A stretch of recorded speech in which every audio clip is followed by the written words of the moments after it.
감사합니다. 오늘은 아덴에서의 복음 행전을 살피려고 합니다.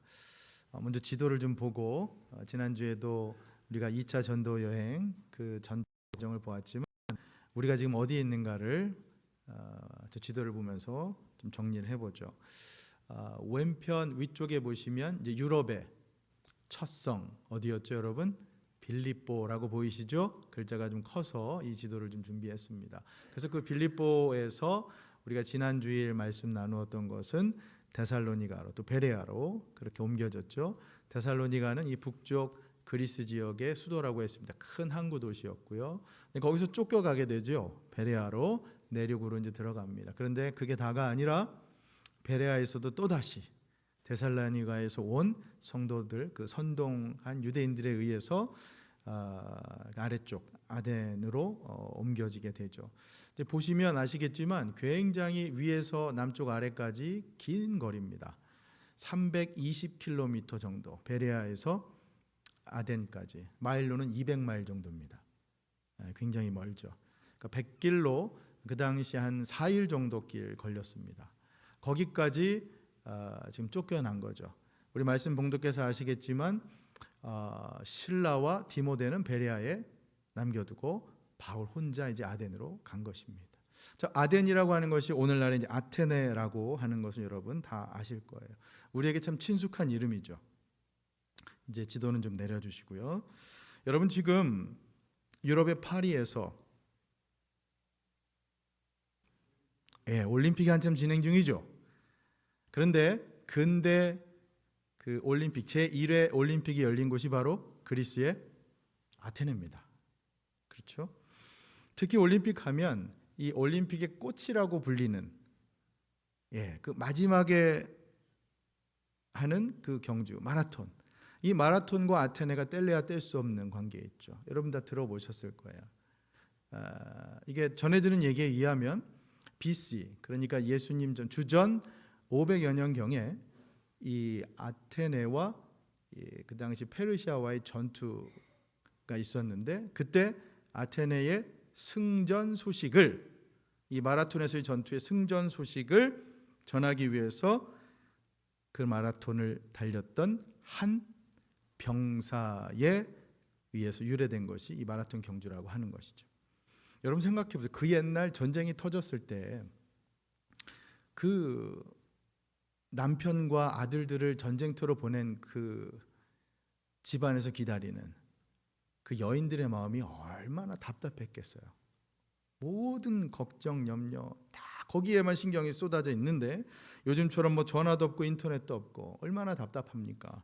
생사가 곧바로 확인되는 것도 아니고 전쟁에서 이겼는지 졌는지도 빨리 알고 싶은데 알 수 없는 그런 상황에서 오직 유일한 방편은 뭡니까? 사람에 의해서 전해지는 인편. 그런데 이런 상황에서 이 전쟁에서 이겼다는 그 기쁜 소식을 아테네 백성들에게 전하기 위해 달려갔던 그 레이스했던 그 한 병사, 그 경주에서 유래한 것이 바로 마라톤이라는 것이죠. 그러니까 여러분 이 아덴과 마라톤, 근데 많은 설교자들이 이 마라톤을 복음의 원리에 적용해서 설명을 하죠. 왜냐? 여러분 복음이라는 것이 결국은 그 기쁜 소식, 복된 소식이잖아요. 헬라어로 유앙겔리온, 그게 기쁜 소식이란 뜻입니다. 자, 그런데 승전의 기쁜 소식을 전하는 이 전령의 마음이 얼마나 기뻤겠어요. 얼른 가서 빨리 가서 알려주고 싶은 그 마음에 40km가 넘는 그 먼 거리를 지금 단숨에 내달리고 힘겹게 가고 있단 말입니다. 왜? 그 소식을 듣는 그 백성들과 가족들이 그 소식을 들었을 때 그 기쁨을 누릴 걸 상상하면서. 여러분 이게 복음의 원리라는 것이죠. 비록 험한 길을 달리고 전하는 자의 발걸음 산 넘고 물 건너 역경을 헤치고 전해야 하지만 그 복음의 기쁜 소식을 듣고 구원을 얻을 그 영혼들을 생각할 때 우리는 그 복음 들고 정말 기쁨으로 달려 나가게 된다는 것입니다. 믿습니까? 네. 이게 그래서 복음의 기쁜 소식의 원리를 전하는 이 마라톤 그리고 아테네 이 유래를 오늘 아덴이라고 하는 곳에서 우리가 다시 한번 되새기게 되죠. 그 역사적으로 유명한 아덴에서 일어난 복음 행전을 오늘 여러분과 좀 나누려고 하는 것입니다. 바울은요, 이곳에서 정말 역사의 길이 남을 유명한 복음 설교를 합니다. 실제로 많은 설교가들이 성경에 많은 설교가 있지만 이 바울의 설교만큼 그렇게 완벽하게 흠잡을 데 없는 설교가 없다고 얘기한 그런 정도입니다. 그러니까 연설로 평가를 하자면 여러분 2차 세계대전 중에 그 유명한 영국의 수상 처칠이 우리는 결코 이 전쟁에서 포기하지 않는다. 끝까지 싸울 것이다. Never give up 이라고 했던 그 연설처럼 미국으로 따지면 남북전쟁 당시에 그 게티스버그에서 전쟁의 당위성과 민주주의의 정당성을 연설했던 에이브라함 링컨의 그 연설처럼 그런가 하면 흑인 인권 운동을 위해서 끝까지 싸우면서 그렇게 노력했던 마틴 루터 킹 주니어 목사님의 I have a dream 그 연설처럼 그 유명한 연설과도 비교될 만한 설교가 바로 오늘 이 사도 바울의 설교라고 평가하는 것이죠. 저는 그런 의미에서 제 나름대로 오늘 이 사도 바울의 설교 제목을 붙여봤어요. 그게 바로 오늘 설교의 제목입니다. 뭐죠, 여러분? 우상의 도시에서 복음을 선포하라. 우상의 도시에서 복음을 살아내라. 특히 우리 젊은 청년들을 또 겨냥해서 말씀을 묵상하면서 이렇게 도전적이고 진취적인 제목을 잡아봤습니다. 그런데 말씀을 적용하다 보니까 이게 청년들에게만 적용되는 말씀이 아니에요. 오늘 우리 모두에게 적용되는 말씀입니다. 왜냐? 바울은 그 우상의 도시 아덴에서 복음을 선포했고 복음을 살아내라고 실제로 복음을 살아낸 복음의 산 증인이었기 때문입니다. 사랑하는 여러분, 이 우상의 시대에 살아가는 여러분과 저 역시도 복음을 선포하고 복음으로 살아내는 그 기쁨을 누리는 예수님 한 분만으로 체험받고 만족하며 살아가는 복음으로 살아가는 여러분과 제가 될 수 있기를 예수님의 이름으로 간절히 축원합니다. 아멘. 자, 오늘 본문 19절 그리고 22절에 보면요, 아레오바고 언덕이라는 그 유명한 언덕이 나와요. 자막을 좀 보여주시면 22절에 이 아레오바고 언덕이라는 게 뭐냐면 이 아데네에서요, 그 아레오바고 언덕은 아레스 신의 언덕이라는 뜻인데 아덴시의 중요한 행사, 회의가 열렸던 곳이에요. 철학자들이 모여서 그 논쟁과 토론을 통해서 진리를 터득해 갔던 곳이고 그리고 정치, 행정, 사법 소송이 다 이루어진 곳이에요. 그러니까 여기 아무나 그 언덕에 가서 연설을 할 수 있었던 게 아니라는 거예요. 당대의 최고의 지성인, 최고의 연설가만 오를 수 있다고 여겨지던 것입니다. 그러니까 연예인들 중에서도 뭐 비유하자면 스타 중에 스타, 슈퍼스타만이 가서 그 무대에 데뷔할 수 있다라고 하는 것처럼 미국으로 얘기하면 뭐 우리 슈퍼볼 halftime 쇼가 아무나 할 수 있는 게 아니잖아요. 정말 최고의 스타 중에 스타가 가서 할 수 있다는 것처럼 이 아레오바고 언덕에서의 연설이 그런 연설이었다는 것이죠. 사도 바울이 바로 그런 명연설을 오늘 이 사도행전 17장에서 했던 것을 성경이 보여주고 있죠. 자, 그런데 여러분, 참으로 이해할 수 없는 것이 이토록 위대한 설교라고 평가받는 사도 바울의 설교가 그 결실이 너무나 초라합니다. 오늘 본문을 보면 사도 바울의 설교 후에 사람들의 반응이 어땠느냐? 조롱합니다. 네가 말하는 게 뭐냐? 손가락질하고. 그래? 내가 지금은 잘 모르겠는데 다음에 한번 다시 들어볼게. 들어줄게. 그런가 하면 믿는 사람이 몇 안 됩니다. 참 신기하죠? 한 성경 말씀 볼까? 32절 말씀 같이 한번 읽습니다. 시작.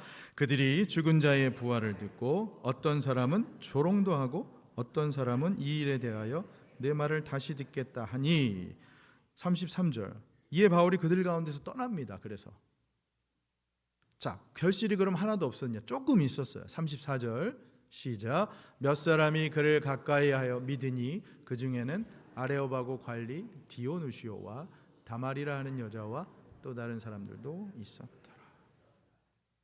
여러분, 참 이상한 일이죠. 좋은 설교, 명설교가 좋은 결실로 이어지지 않습니다. 비유하자면 어느 학교에서 선생님이 너무너무 훌륭한 선생님이 계세요. 잘 가르친다고 소문난 선생님이세요. 그래서 똑같은 수업을 하는데도 어떤 학생은 그 선생님의 수업을 듣고 성적이 잘 나오는가 하면 대부분의 학생들은 성적이 완전히 바닥이라는 거예요. 좋은 결실로 이어지지 않습니다. 그렇다면 궁금해지십니다, 여러분. 도대체 이 차이를 만들어내는 원인, 이유가 뭘까요? 좋은 설교가 좋은 신앙으로 이어지지 못하는 원인, 이유 말입니다. 여러분, 다른 데 생각하지 마시고 우리를 한번 생각해 보자고. 우리 오늘날 얼마나 많은 성도님들이 온라인으로 설교를 듣습니까? 특히나 한국의 대형교회 명설교가들의 설교 듣는 거 얼마나 쉬워졌습니까? 온라인으로 구글링하거나 유튜브에 들어가면 하루에도 여러 편씩 들을 수 있는 게 바로 그런 분들의 설교잖아요. 자, 그럼 실제로 그 좋은 설교를 듣는 우리의 신앙이 날로 좋아지고 있는가? 여러분, 10년 전, 20년 전과 비교해 보세요. 그때는 뭐 테이프 어떻게 구해서 이거 참 좋은 설교라고 설교가 댁에서 몇 번이나 듣고 테이프 늘어질 때까지. 지금은 그때에 비하면 얼마나 좋은 설교, 좋은 설교가들의 설교를 우리가 가까이서 들을 수 있습니까? 그렇다면 그때에 비해서 지금 우리의 신앙은 더 좋은 결실을 맺고 있는 그것인가? 여러분, 이것이야말로 오늘을 사는 현대 그리스도인들에게 중요한 질문 아닐까요? 지금 우리도 좋은 신앙 갖기를 원하면서 그래서 좋은 설교 쫓아다닐 때가 너무나 많은데, 그래서 실제로는 좋은 설교가 좋은 신앙으로 이어져야 하는데 그렇지 못하다면 도대체 그 이유가 뭐냐 말이에요. 우리에게 너무나 실제적인 질문이잖아요. 그런 맥락에서 이 아덴 사람들이 오늘 우리에게 좋은 교훈을 제시한다는 거예요. 좋은 모델을 제시한다는 겁니다. 왜 이 아덴 사람들에게는 바울의 설교가 큰 결실을 맺지 못했는가? 오늘 설교의 첫 번째 포인트입니다. 먼저 아덴이라는 곳을 우리가 이해해야 할 필요가 있어요. 여러분, 아덴은 우상의 도시였습니다. 아덴이 어떤 도시였다고요? 우상의 도시. 그 우상을 제거해야만 말씀이 굳게 뿌리를 내리고 그 씨앗이 결실을 맺을 수 있습니다. 자, 16절 말씀을 보십시오. 16절 같이 읽어보도록 하죠. 시작. 바울이 아덴에서 그들을 기다리다가 그 성에 우상이 가득한 것을 보고 마음에 격분했어요. 화가 났어요.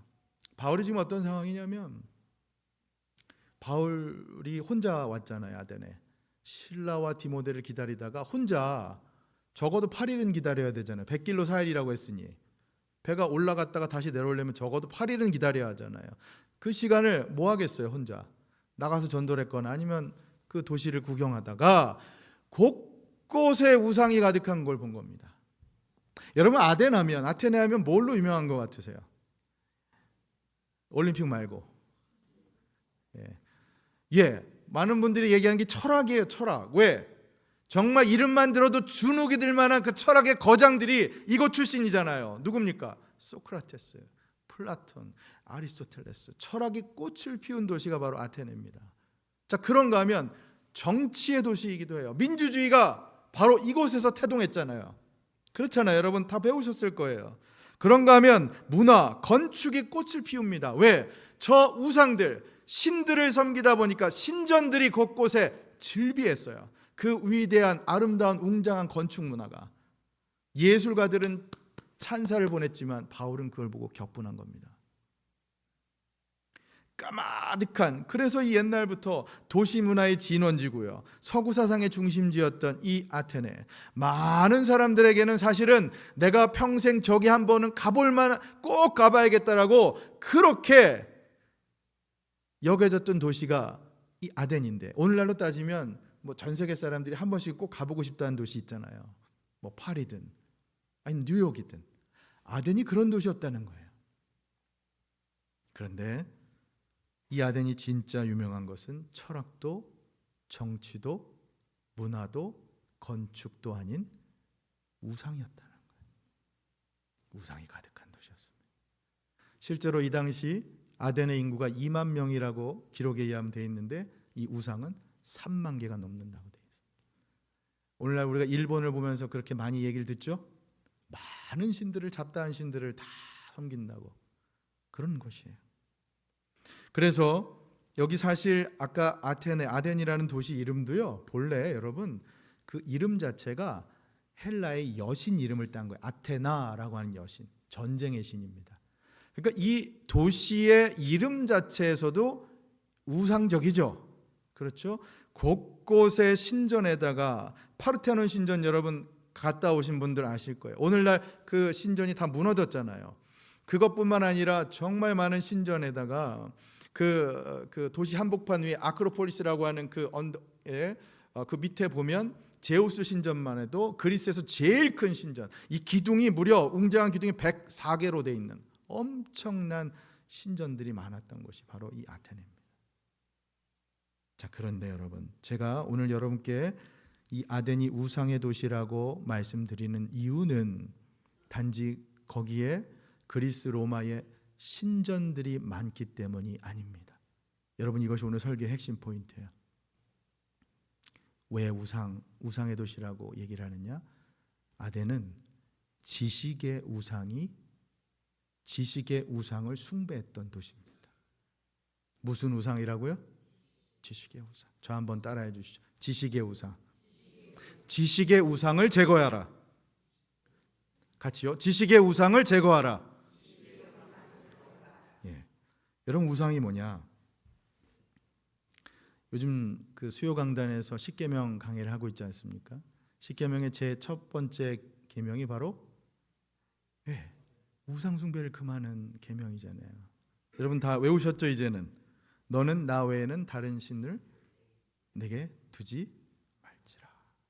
여기 너는 나 외에는이라고 하는 말을요, 나 외에는이란 말을 히브리 원문으로 보면, 출애굽기 원문으로 보면 이게 내 얼굴 앞에, 내 면전 앞에, 그런 뜻이에요. 나 외에는. 그러니까 너는 내 얼굴 앞에, 내 면전에서 다른 신을 두지 말라는 거예요. 히브리어 알파나이라고 합니다. 그러니까 무슨 말이냐? 쉽게 말해 하나님께서는 지금 자신의 얼굴과 우리의 얼굴 사이에 다른 것 끼워 넣지 말라는 거예요. 너와 내가 1:1로 얼굴과 얼굴을 마주하고 싶은데 다른 것 끼워 넣게 되면 그게 바로 우상이 된다는 거예요. 하나님은 우리가 하나님만을 보고 사랑하기를 원하시는데 그 안에 다른 걸 끼워 넣고 그것을 바라볼 때 그게 곧 우상이 된다라고 하는 것이죠. 여러분, 쉽게 예를 들면 우리 이성 간에, 남자 여자분들 간 데이트하면서 길거리에 팔짱을 끼고 걸어갈 때 만약에 그 이성이 옆에 있는 친구 아니고 지나가는 다른 사람에게 눈길을 주면 어떻게 될까요? 여러분들은 괜찮으신가 보네요. 그렇게 하셔도 아무런 말씀을 안 하시는 걸 보니까 옳지 않죠. 저 같으면 힘들 것 같아요. 힘들게 아니라 아주 화가 많이 날 것 같습니다. 그렇죠? 여러분, 이거예요. 하나님께서는 하나님과 우리 사이에 다른 거 끼워 넣지 말라는 거예요. 세상 말로 한눈 팔지 말라는 거예요. 그게 바로 1계명의 뜻입니다. 우상을 제거하라는 뜻은 그러니까 하나님과 우리 사이에 다른 것 끼워 넣지 말라는 거예요. 그러니 여러분, 우상은 우리 각자에게 서로 다른 모습으로 나타날 수 있어요. 하나님과 우리 사이에 끼워 지금 그것을 더 많이 바라보고 있는 것이 있다면 우상이 된다는 거죠.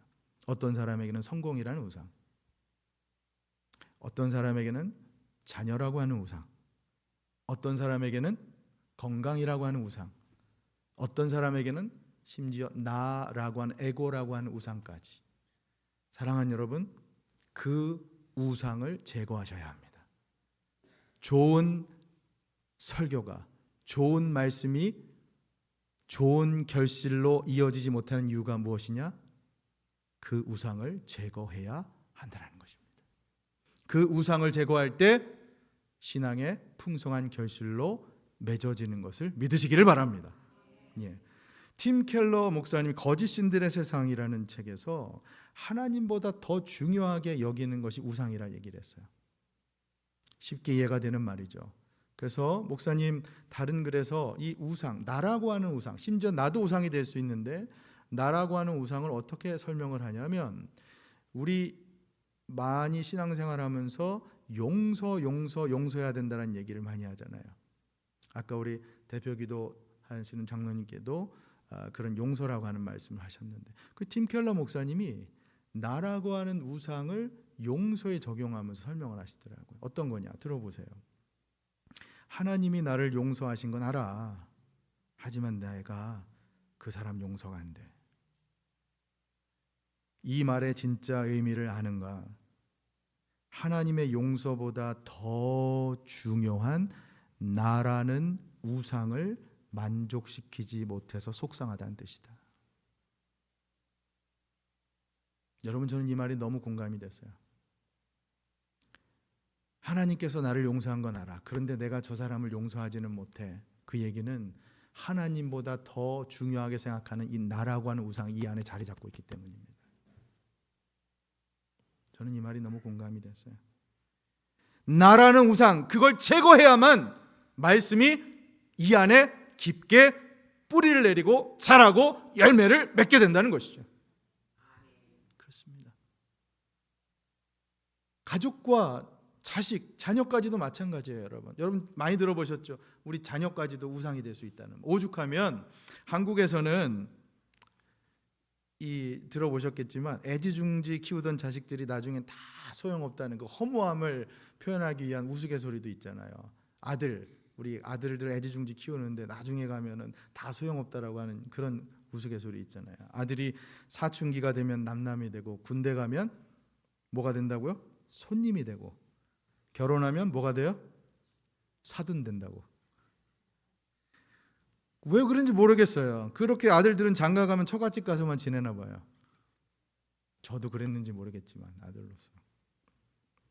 여러분, 이것은 자식들을 사랑하지 말라는 뜻이 아니잖아요. 다만 자식만이 아니라 하나님보다 더 애지중지 여기는 것이 만약에 자식이라면 그것마저도 우상이 될 수 있다는 것이죠. 하나님과 내 사이에 더 애지중지하는 것이 있어서는 안 된다는 것이죠. 그러니 중요한 것은 우리 마음속에 하나님보다 더 귀하게 여기는 게 있다면, 그게 자녀이든 가족이든 나이든, 여러분 그것을 조심하십시오. 자칫 우상으로 전락되어 버릴 수 있는 그 가능성을 아예 원천 봉쇄하십시오. 그럴 때 여러분 마음 중심에, 심령 중심에 하나님의 말씀이 자리 잡고 풍성한 결실로 맺어질 줄 믿습니다. 아멘. 그러니까 아덴이 그러면 어떤 우상이 가득한 도시였느냐? 아까 말씀드렸죠. 지식의 우상이 가득한 도시였어요. 자, 본문으로 다시 돌아가 봐서 한번 말씀을 드릴게요. 19절 20절을 보세요. 아덴 사람의 여기 특징이 나옵니다. 어떻게 아덴 사람이 살았느냐? 19절. 그를 붙들어 아레오바고로 가며 말하기를, 내가 말하는 이 새로운 가르침이 무엇인지 우리가 알 수 있겠느냐? 그는 여기서 바울이에요. 이제 바울을 아레오바고로 초청하는 거예요. 사람들이 그래서 이게 너 가르치는 이 새로운 가르침이 뭔지 우리한테 좀 설명해다오, 이런 거죠. 자, 20절 같이 읽습니다. 내가 어떤 이상한 것을 우리 귀에 들려주니 그 무슨 뜻인지 알고자 하노라. 근데 말이 좀 이상하죠? 내가 어떤 이상한 것을 지금 얘기하는 것 같대요. 그죠? 그것을 무슨 뜻인지 알고자.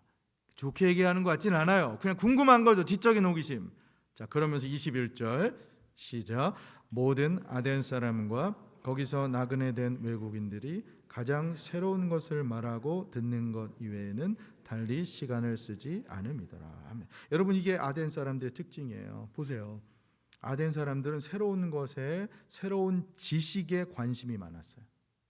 유행에 민감했다는 거예요. 새로운 지식. 여러분, 이게 인간 욕구죠. 새로운 것에 관심이 많아요. 전문 용어로 속이 휑하다는 겁니다.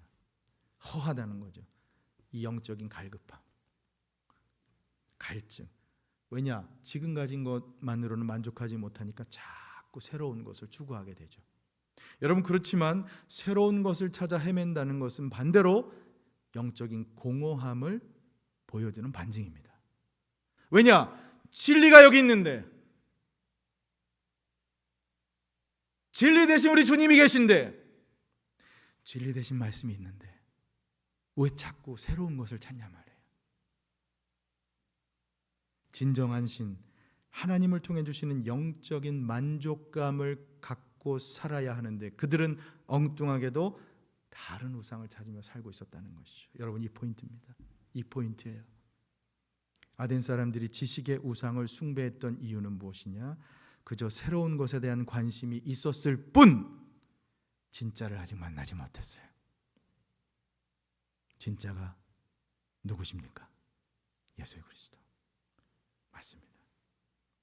그러니 여러분, 최고의 지식을 가진들 무슨 소용이 있겠어요?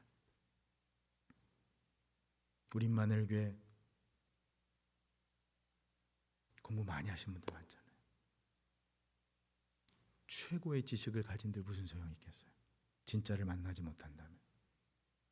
우리 어르신들, 자녀들 최고의 명문대학, 최고의 직장에 들어간다고 여러분 걱정, 염려, 근심, 걱정 사라집니까? 많이 가졌다고 우리 안에 허함이 사라집니까? 허기진 게. 우리 청년분들, 이 땅의 모든 게 다 내 거라고 해도 여러분들 영원히 사는 거 아니잖아요. 한평생 100년 살 수 있을까요? 그러면 그게 영원한 겁니까? 이 땅에 다 내 거라고 해도 병 안 걸리고 암 안 걸릴 수 있는, 내 마음대로 할 수 있는 사람 아무도 없잖아요. 여러분, 진리가 무엇입니까? 왜 우리는 다른 것을 쫓는 지식의 우상을, 그런 지금 시대에 살고 있는 건 아닐까요? 아덴이 그 옛날 아테네만이 아니라 오늘 이 시대가 우리가 살아가는 우상의 도시 아덴이 아닐까요? 사랑하는 여러분, 부디 그 지식의 우상을 버리고 진리 되신 우리 주님, 그분 한 분만으로 만족하며 살아가시길 진심으로 축복합니다. 주님께서 주시는 체험과 충만함으로, 오직 주님 한 분만이면 된다라고 하는 그 만족감으로 오늘 이 예배를 통해서 그 진리가 다시 한번 터득되고 깨달아지고 경험되는 은혜가 있기를 예수님의 이름으로 간절히 축원합니다. 아멘. 여러분, 아덴 사람의 특징을 조금만 더 볼게요. 22절 계속해서 보죠. 22절 말씀 같이 읽습니다. 시작. 바울이 아레오바고 가운데 서서 말하되 아덴 사람들아, 너희를 보니 범사에 종교심이 많도다. 여러분, 이 범사에 종교심이 많다고 하는 얘기는 칭찬이 아니에요. 사실은 잘 들어보세요. 이 얘기는 너네들 아무거나 잘 믿는다는 얘기예요. 그렇잖아요. 미신적이라는 얘기예요. 그렇잖아요. 아무데나 엎드려서 절한다는 얘기예요. 요즘식으로 표현하면, 유식하게 표현하면 종교다원주의입니다. 그죠? 이게 미신이에요, 여러분. 바울은 이것을 좀 점잖게 종교성이 많다고 표현한 거죠. 자, 23절 계속해서요. 23절 띄워주시고 같이 읽도록 하겠습니다. 23절 시작. 내가 두루 다니며 너희가 위하는 것들을 보다가 알지 못하는 신에게라고 새긴 단도 보았으니 그런즉 너희가 알지 못하고 위하는 그것을 내가 너희에게 알게 하리라. 알지 못하는 신까지도 숭배를 한 바울이, 근데 그것을 딱 캡처합니다. 그래, 그 알지 못하는 신 너희들이 알지 못하는 신이 바로 하나님이다. 이 포인트로 해서 설교를 쭉 시작하는 겁니다. 위대한 설교가 시작되는 거죠. 구약 성경을 모르는 이 헬라인들에게 그들의 상황에 맞게 적용하면서 지혜롭게 변증하는 거예요. 그게 탁월한 설교라고 하는 거예요. 청중에 맞게. 만일 주일학교 어린이에게 설교를 해야 된다면 그 눈높이에 맞게. 만일 선교지에서 설교를 해야 한다면 그 선교지 사람들의 문화에 맞게. 제가 작년에 키르기스탄 가서 설교할 때도 그분들에게 어떻게 설교를 해야 할까? 그분들 문화에 맞게. 무작정 가서 복음이 예수님이 옳다라고 말할 수 있는 게 아니잖아요. 그분들 상황에 맞게. 근데 여러분, 여기 아덴 사람들 보세요. 과학이 발달하면 미신이 없어집니까? 학문이 꽃을 피우면 미신이 없어집니까? 아니면 어때요? 이분들을 보니까 오히려 더 역설적이게도 더 범사의 종교성이 많다. 여러분, 최고의 지성은 오히려 최고의 미신과 통하는 게 있는 것 같습니다.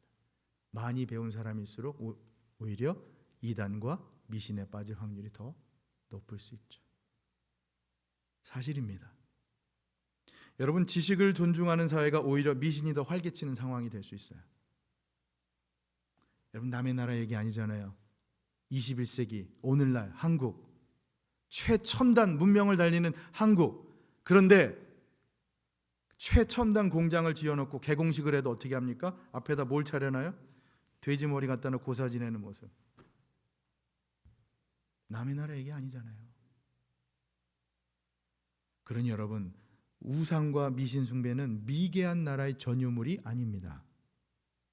우상과 미신 숭배는 타락한 인간의 전유물입니다. 우리 인간이 타락했기 때문에 나오는 거예요. 하나님에 대한 무지와 무관심, 하나님의 말씀을 향한 두려움과 진지함을 상실한다면 그건 분명 우리에게도 치명적인 우상이 될 수 있음을 잊지 마시기 바랍니다. 여러분, 그 우상을 제거하셔야 돼요. 그래야만 하나님의 말씀이 우리 안에 자리 잡을 수 있어요. 우리 안에 지식의 우상이 있는 것은 아닌가 잘 생각해 보자고요. 여러분, 제가 이 말씀 우리 교회에 한번 적용해 봤어요. 말씀 묵상하면서. 우리 교회도 특히 우리 청년분들 가운데 학문적 지식이 보통 사람 이상이신 분들 참 많아요. 우리 청년 성도님들 중에도 세상 말로 가방끈 기신 분들 참 많아요. 교만하게 듣지 마시고요. 저도 어디 가서 끈이 짧다고 얘기한 사람은 아닌데 우리 성도님들 정말 학문적 지식으로는 대단하신 분들 많으세요. 직업으로 봐도요, 끝에 사자 들어가는 직업 가지신 분들이 너무 많으세요. 박사, 의사, 변호사, 회계사, 간호사. 제가 다 언급하지 않아도 이해하십시오. 그렇게 따지면 저도 마찬가지죠. 목사. 제가요, 한 목사님께 말씀 들어보니까 어떤 교회는 박사만 200명, 의사만 100명이래요. 여러분, 그런 성도님들 앞에서 설교하는 게 쉬울까요? 쉽지 않습니다. 그렇지만 저는 우상의 도시에서 복음을 담대히 선포한 그 바울처럼 오늘 이 말씀, 제게 주신 하나님의 권위로 이 강대상 위에서 담대하게 복음을 선포합니다. 왜냐하면 복음의 말씀은 이 세상의 어떤 지식보다도 더 능력 있고 더 권세 있고, 그래서 이 복음이야말로 우리 인생의 모든 문제를 해결할 유일한 근원이요 원동력임을 믿기 때문입니다. 사랑하는 여러분, 우상의 시대에 복음을 선포하며 복음으로 살아가시기를 예수님의 이름으로 간절히 축원합니다. 그렇습니다. 이게 바로 설교의 두 번째 포인트예요. 그래서 자연적으로 이어지는 건 바로 복음을 선포하라, 복음을 살아내라. 그게 바울이 우상의 도시 아덴에서 한 모습입니다. 자, 18절 말씀을 읽고 우리가 바울의 모습을 확인해 보죠. 시작. 어떤 에피쿠로스와 스토아 철학자들도 바울과 쟁론할세 어떤 사람은 이르되 이 말쟁이가 무슨 말을 하고자 하느냐 하고 어떤 사람은 이르되 이방신들을 전하는 사람인가 보다 하니 이는 바울이 예수와 부활을 전하기 때문이라. 아멘. 자, 여러분, 여기 당대 철학의 양대 산맥이라고 불렸던 에피쿠로스, 스토아라고 하는 철학자들이 나옵니다. 에피쿠로스는 뭐냐 하면 공부하신 분들은 아실 거예요. 이 학파는 삶으로부터의 도피, 쾌락, 즉 쾌락주의를 표방한 학파예요. 반대로 이 스토아 학파는 뭐냐 하면 이 복종, 숙명론, 그러니까 금욕주의를 표방한 학파예요. 정반대죠. 근데 이들이 둘 모두 바울을 지금 뭐라고 얘기하냐면 쟁론하면서 어떤 사람이 이르되 바울이 이 말쟁이가 무슨 말을 하느냐. 이 말쟁이라는 말이 헬라어로 뭐냐면 원어적으로 보면요, 씨 뿌린다는 말과 말하다가 합쳐지는 말이에요. 그러니까 뭐냐면 밭에 씨를 뿌리면 여러분 날아가는 새가 어떻게 하면 그것을 가서 다 쪼아 먹듯이 말을 다른 사람들이 한 것을 다 수집해 가지고 이게 마치 내 말인 양 그렇게 말을 전하는 걸 말쟁이에요, 이게. 근데 이 아덴 사람들이 바울을 그 말쟁이라고 폄하한 거예요. 젖지한 거죠. 그럼 어디도 한번 말하는 거 들어보자, 이 얘기예요. 근데 여러분, 이 대목에서 이 아덴 사람들이 지난주에 우리가 보았던 데살로니가 베레아 사람들하고 너무너무 대조가 되지 않습니까? 지난주 기억나시죠? 데살로니가와 베레아 사람들은 말씀에 대한 거룩한 습관을 갖고 살던 사람들이잖아요. 그죠? 습관대로 말씀을 강론하는 자리에 함께하고 마음이 더 너그러워서 간절한 마음으로 날마다 말씀을 상고한 그들의 모습과 여기 이 아덴 사람 보세요. 정반대죠. 귀는 있지만 성경 말씀대로 들을 귀가 없어요. 쉽게 말해 지 잘난 줄만 아는 사람들이에요. 왜냐? 지식의 꼭대기에 있는 사람들. 내가 제일 잘났어. 내가 제일 공평해. 내가 제일 잘 알아. 남의 말 안 들리죠. 혹시 우리가 지금 이러고 있는 건 아닌가? 지식의 우상의 시대에 살고 있는 우리가 지식의 우상에 빠져들고 있는 것은 아닌가? 여러분, 돌아볼 필요가 있어요. 여러분, 이게 중요한 포인트거든요. 18절 끄트머리 다시 보세요. 그런 아덴 사람들 앞에서, 그런 그들 앞에서 바울이 무엇을 전합니까? 바울이 이 에피큐로스 학파와 스토아 학파들 논쟁하면서 무엇을 증거했다고 돼 있죠? 할렐루야, 이거예요. 여러분, 바울은 예수와 부활을 전했습니다. 바울은 그들에게 또 하나의 철학과 지식을 전한 게 아닙니다. 철학과 지식이 아닌 복음. 바울은 복음을 전한 거예요. 복음을 선포한 겁니다. 사랑하는 여러분, 이거예요. 예수와 부활을 증거하는 바울의 이 모습, 우상의 시대를 살아가는 바로 우리의 모습이 되어야 할 줄로 믿습니다. 여러분, 예수님의 십자가를 통해 우리의 죄 문제가 해결되고 예수님의 부활을 통해 우리의 죽음 문제가 해결되고, 그러나 이 땅에 어떠한 학문, 어떠한 지식도 그런 문제를 해결해 줄 수 있는 게 없지 않습니까? 여러분, 지금까지 그런 간증을 들어보신 적 있으세요? 내가 아는 지식, 내가 아는 지혜가 이 땅의 모든 죄의 문제와 이 땅의 모든 죽음의 문제를 해결해 준다는 간증을 들어보신 적 있으세요? 오직 복음만이요. 여러분, 바로 이겁니다. 오직 복음만이 해답입니다. 예수만이 해답입니다. 아덴이 필요했던 것은 다른 어떤 것보다도 복음이어야 했습니다. 그렇습니다. 이 말씀 정리해 보죠. 오늘 이 아덴을 통해서 우리가 배울 수 있는 영적인 교훈이 무엇입니까? 사랑하는 여러분, 지금 우리에게도 가장 필요한 것은 바로 복음입니다. 여러분, 이거 생각해 보세요. 이 당시에 심플하게 이 에피쿠로스 스토아 학파라고 하는 이 양대 철학의 최고의 정점을 찍었던 이 학파들, 오늘날 이들에게 관심 갖고 있는 사람들이 있습니까? 흔적도 없이 살아가시는 게 세상의 학문입니다. 여러분, 오늘날 이 21세기에 가장 많이 얘기하는 사조, 주된 사상이 뭐죠? 포스트 모더니즘. 저는 단언합니다. 포스트 모더니즘 언젠간 흔적도 없이 사라집니다. 그러나 단순하게 보세요. 이 복음, 바울이 그 당시에 전했던 이 복음, 그 복음은 오늘날도 그대로입니다. 사라지지 않습니다. 여러분, 이거예요. 복음은 영원합니다. 오직 복음만이 정답입니다. 예수 그리스도의 복음만이 영원한 진리입니다.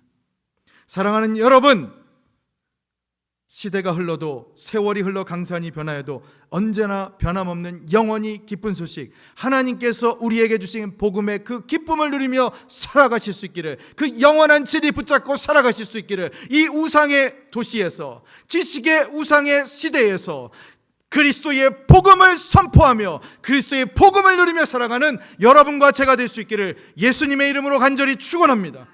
아멘. 여러분, 이 말씀 적용하면서요, 아까 바울이 그 마음에 격분했다라고 하는 말씀 기억하시죠? 저는 여러분들께서도 우상이 가득한 시대에 여러분들 마음이 격분하며 살아갈 수 있기를 바랍니다. 보이는 아덴을 넘어서 보이지 않는 영원한 것을 쫓으며 살아갈 수 있기를 바랍니다. 특별히 우리 젊은 청년분들, 여러분, 아까 바울이 마음에 격분했다는 걸 원어적으로 보면요, 바울의 영이 격분했다라고 되어 있어요. 그 스피릿이, 분노의 주체가 바울의 영이라는 겁니다. 왜? 바울은 성령에 의해서 거듭난 사람이기 때문에, 그러니 성령의 이끌림을 받았던 사람이기 때문에 그 영이 격분할 수밖에 없다라는 거예요. 따지고 보면 여러분, 우리도 마찬가지잖아요. 여러분과 저도 성령에 의해 거듭난 사람인 줄 믿습니다. 성령에 의해 이끌림 받아 살아가는 사람인 줄 믿습니다. 그러니 이 땅의 우상을 볼 때 우리의 마음 안에서도 의로운 격분이 일어나야 한다는 것이죠. 만약에 그것을 보고도 아무렇지도 않다라고 하면 여러분, 진지하게 생각하십시오. 내가 진짜 영의 성령에 의해서 거듭난 사람인가? 그렇죠. 여러분, 청년들만이 아니에요. 우리 장년 성도님들 모두 우리가 사는 세상 따지고 보면 우상천지잖아요. 우상이 가득하잖아요. 저는 여러분, 신전만 얘기하는 게 아니에요. 돈의 우상,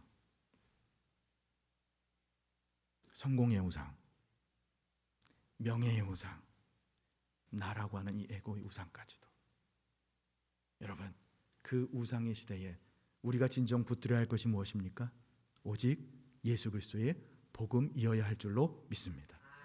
그 복음이 우리의 삶 가운데 유일한 만족이고 예수님만이 참된 체험과 우리 삶 가운데 기쁨이 되는 줄로 믿으시기를 바랍니다. 여러분, 우상이라는 것이 하나님과 우리 사이에 다른 게 끼었다는 거라고 말씀드렸잖아요. 바울이 지금 그걸 보고 격분한 거예요. 아덴의 철학자들은 하나님을 보아야 하는데 하나님과 그 사이에 중간에 낀 그들에게 무릎을 꿇고 살아가는 모습을 격분했던 거예요. 여러분, 우리도 오늘 우리의 모습도 이런 모습이 되어야 할 줄로 믿습니다. 말씀 맺겠습니다. 여러분, 진지하게요. 정말 진지하게요. 정말 진지하게. 우리 복음 없이는 살 수 없잖아요.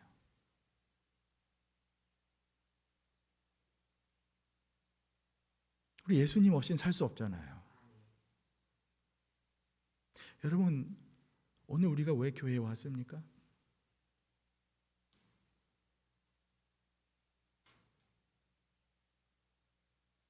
여러분 살면서 여러분들이 경험한 그 주님 때문에, 그 주님 예배하기 위해서 오신 거잖아요.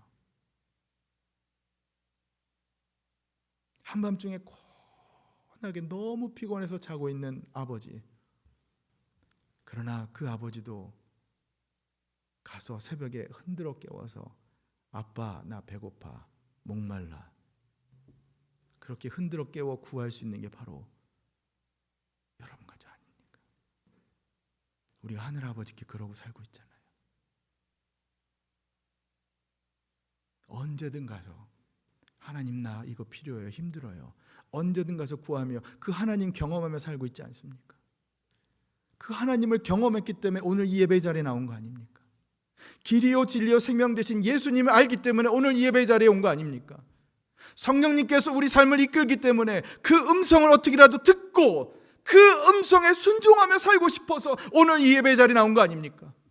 사랑하는 여러분, 우리가 그것을 알기에 오늘 이 자리에 온 거 아니에요. 정말 진지하게요. 진지하게요. 우린 복음 없이는 살 수 없어요. 우린 예수님 없이는 살 수 없어요. 그러니 우리가 그 경험한 주님의 그 복음, 이번 한 주도 마치 그 승전의 기쁜 소식을 전하기 위해 마라톤을 달렸던 그 병사처럼 여러분, 그 복음의 기쁜 소식을 전하기 위해 달려가는 여러분과 저의 모습 상상하시고 누리시고, 그리고 복음 그 자체가 우리에게 주는 그 기쁨을 여러분도 누려가시면서 예수님 한 분만으로 만족하시며 살아가실 수 있기를 예수님의 이름으로 간절히 축원합니다. 아멘.